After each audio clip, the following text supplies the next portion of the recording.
ब्रह्मज्ञानाची भूक मला आता सहन होत नाही.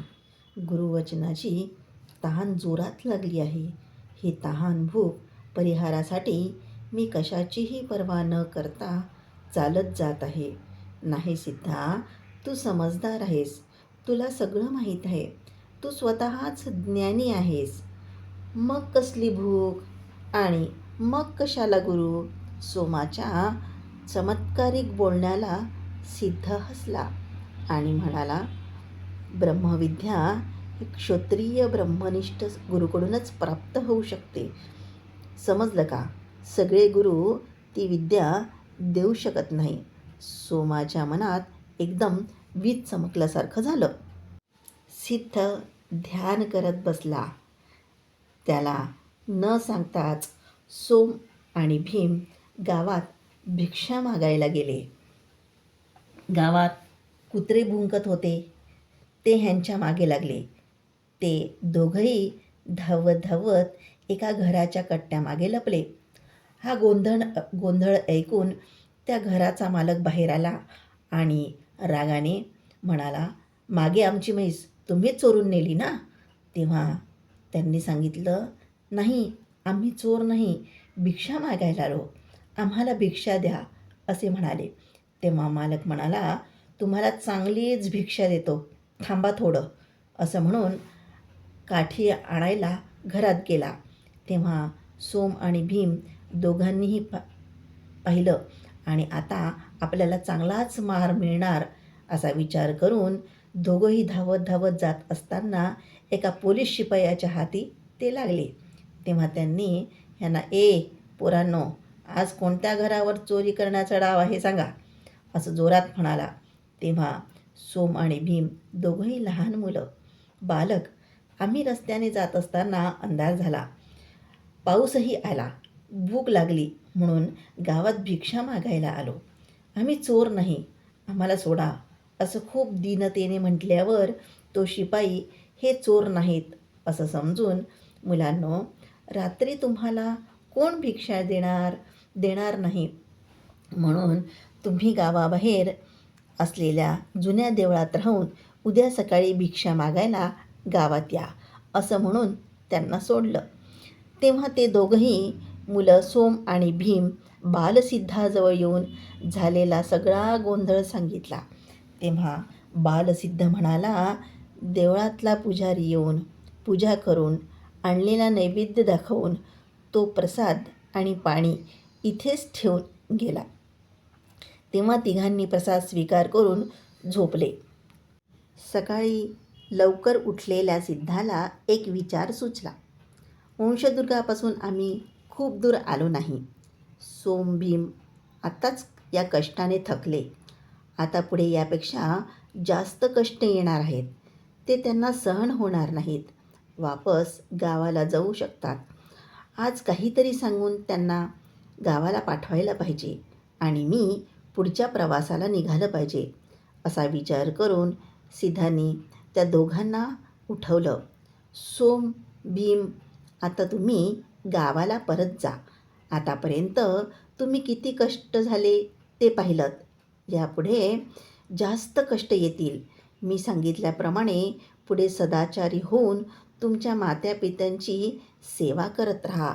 प्रपंचात राहून परमार्थ करायला येतो. शिवपूजा, शिवध्यान करत राहा. एक दिवस तो परमात्मा गुरु होऊन तुमचा उद्धार करेल. सोम सिद्धाच्या मनाला परत जाण्यासाठी तयार व्हावं म्हणून बोलला. सिद्धाचे हे बोल ऐकून सोम भीम पूर्ण जागे झाले. ते बोल त्यांना हिताचे वाटले. भूक, आळस, ऊन, हवा, पाऊस, थंडीपासून जर्जर झालेला त्यांचा देह आणि मनाने गावाला परत जायला संमती दिली. तूही चल सिद्धा, अजून थोडा मोठा झाल्यावर ये गुरुला शोधायला. सोम सिद्धाच्या मनाला परत जाण्यासाठी तयार व्हावं म्हणून असं बोलला. नाही सोम, मी येत नाही. अजून थोडे कष्ट झाल्यावर त्याला बुद्धीची भेट होईल, तेव्हा तो स्वतःच येईल. भीमाच्या कडूवाणीने सिद्धाच्या मृदू हृदयाला टोचल्यासारखं झालं. सिद्ध गंभीर झाला. नाही नाही, कितीही कष्ट झाले तरी धरलेला मार्ग मी सोडणार नाही. शिवाची शपथ, आईची शपथ, ह्याला हा वाहणारा वाराच साक्षी, हे झाड, ह्या वेलीच साक्षी. त्याची भीष्म प्रतिज्ञा ऐकून सोमभीम मौन झाले. स्नेहाचा तो पाश टाकून सिद्ध निश्चिंततेने पुढे चालू लागला. चालणाऱ्या पायाला दुखण्याची पर्वा नाही, हलणाऱ्या हाताला भुकेची पर्वा नाही, भूक लागलेल्या पोटाला उपवासाची दीक्षा. मला लवकरच गुरूंच्या चरणांजवळ जायचं आहे. शांती यज्ञाच्या अग्निकुंडातून ठिणग्याच्या रूपात सिद्ध प्रज्वलित दिसत होता. विचारमंथनात देहभान हरपून सावकाश चालत असलेला सिद्ध आता लवकर लवकर पावलं टाकत होता. चालणारा रस्ता तेवढाच दूर वाटत होता. असंच चालत जात असताना एक गाव लागलं. गावाबाहेर एक मोठं झाड, त्या झाडाखाली एक कट्टा. सिद्ध थोडी विश्रांती घ्यावी या विचाराने तिथे बसला. थोड्या वेळाने एक वांड मुलगा तिथे सिद्धाजवळ बसला. सिद्ध नामस्मरणाच्या आनंदात बसला होता. अग्नीच्या जवळ कोणी बसू शकेल काय? त्याची झळ अंगाला झोंबणारच. अग्नी पर्वता एवढा असू दे, नाहीतर लहान असू दे, ठिणगी असू दे, जाळायचाच त्याचा स्वभाव. एकदम तो मुलगा बाजूला सरकून सिद्धाचं मुख डोळे मिचकावत पाहतच राहिला आणि दूर सरकून बसला. तेवढ्यात एक म्हातारे आजोबा तिथे येऊन बसले. ए मुला, तू आमच्या गावाचं दिसत नाही, कुठे चालला? वांड मुलाने विचारले. मी गुरुला शोधायला चाललो. गुरु कशाला पाहिजे? मला मी ओळखण्यासाठी गुरु पाहिजे, सिद्ध म्हणाला. छान म्हणतोस.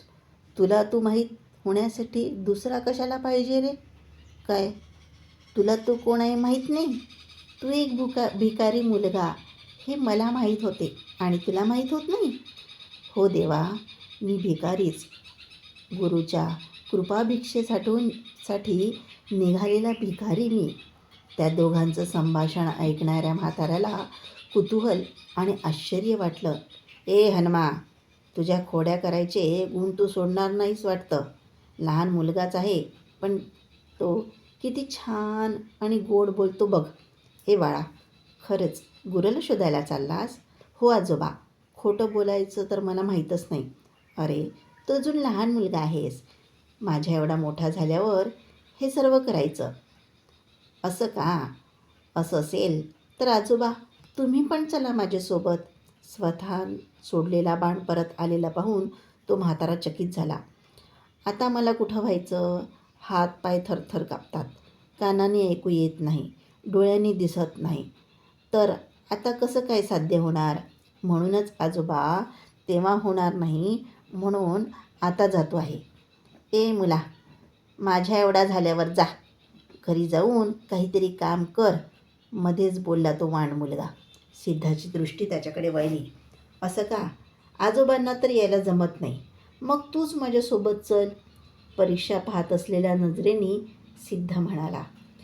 मला कुठलं होतं आहे बाबा, घरात बायको आहे, मुलगा होणार आहे, घर शेत सोडून काय करायचं आहे?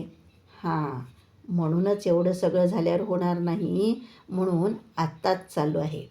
एवढ्या लहान मुलाला घराबाहेर पाठवून तुझी आई घरात कशी काय बसली आहे? तो म्हातारा दुसरा कोणताही विचार न करता म्हणाला. जगत कल्याणासाठी दान देणारी माझी मातृदेवता कशी गप्प बसणार? नित्य सत्य परमलीला जाणलेली महान तपस्विनी, गुरुकृपा आशीर्वादाने धन्यता पावलेली कृपास्वरूपिणी ती माता स्वतःच काहीतरी पुटपुटल्यासारखं बोलला. बालकाच्या त्या बोलण्याने ते दोघंही प्रभावित झाले. गोट्या, विटीदांडू, चेंडू खेळायच्या वयात नित्य सत्य, गुरुकृपा, तपस्या अशा गोष्टी करणाऱ्या बालकाचं अलौकिक तेज दिसलं. वृद्धाचं अंतःकरण भरून आलं. ये मुला, जेवूया. शेताला जाताना त्या वृद्ध म्हाताऱ्याने शिजोरी आणली होती. ती सोडत एका केळ्याच्या पानावर त्यातील भाजी भाकरी ठेवत म्हणाला. सिद्धांनी ते जेवण स्वीकारून थोडंच खाऊन तृप्त झाला. आजोबा, इथं आजूबाजूला कोणी महात्मा आहे का? इथे असं कोणी नाही बाळ. सगळे नुसते सोंग घेतलेले संन्यासीच आहेत. परंतु श्रीशैलला एक चांगले स्वामी आहेत असं ऐकलं. सांगितल्याबद्दल उपकार झाले आजोबा. आता मी येतो. सिद्ध जाण्यासाठी उठून उभा राहिला. अजून एक दिवस राहून जा मुला. नाही आजोबा, मला लवकर जायचे आहे. सिद्ध असं म्हणून चालू लागला. जाऊन ये मुला, तुझी इच्छा पूर्ण होऊ दे.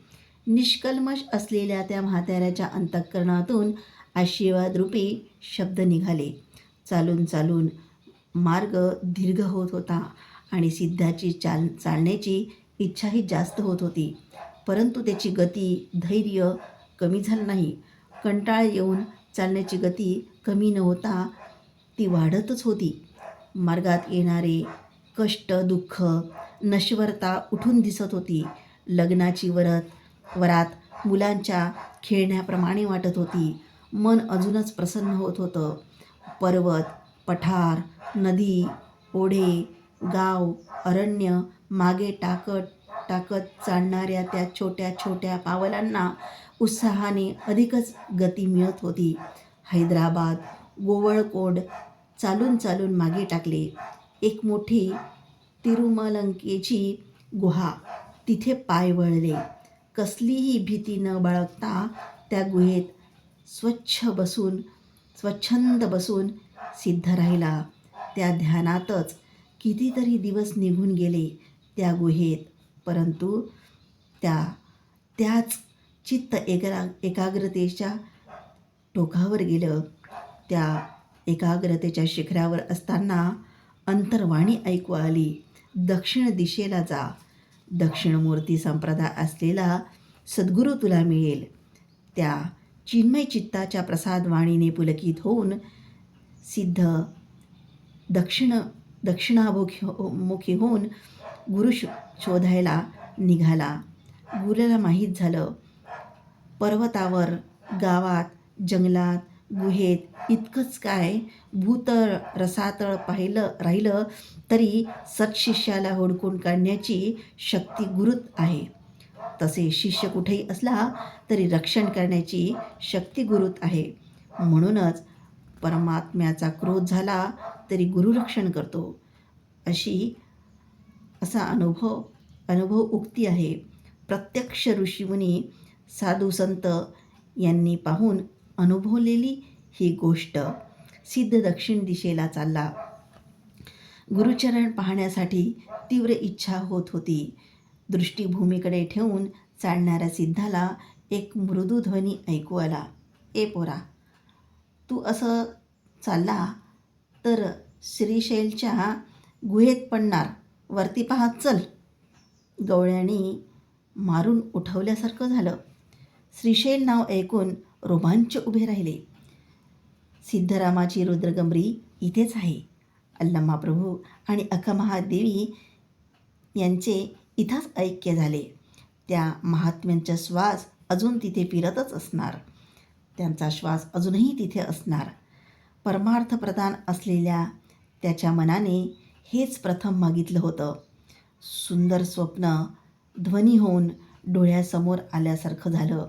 श्रीगिरीला अभिषेक करणारे मेघ, मल्लिकार्जुनाचा एक भाग असलेल्या बनशंकरीचे डोळे दिपणारे सौंदर्य, तरुणलते, पानांचे सौंदर्य, पक्ष्यांचा जयघोष, पश्चिमेला मावळणारा सूर्य, श्री चन्नमल्लिकार्जुनाला महामंगल आरती करून रंगीबेरंगी ढगांचं दृश्य, सायंकाळच्या पूजेला श्रीगंधाचा सुवास, येणारा दुरून झांगटीचा आवाज, सृष्टीच्या रुद्रवैभवाच्या शिवपूजेत भान हरपून दृश्यानुभव सिद्ध पाहत होता. ए भाऊ, असा का थांबलास? पुढे चल, अंधार होते बहा. मागून येऊन एकाने जागा केल्यावर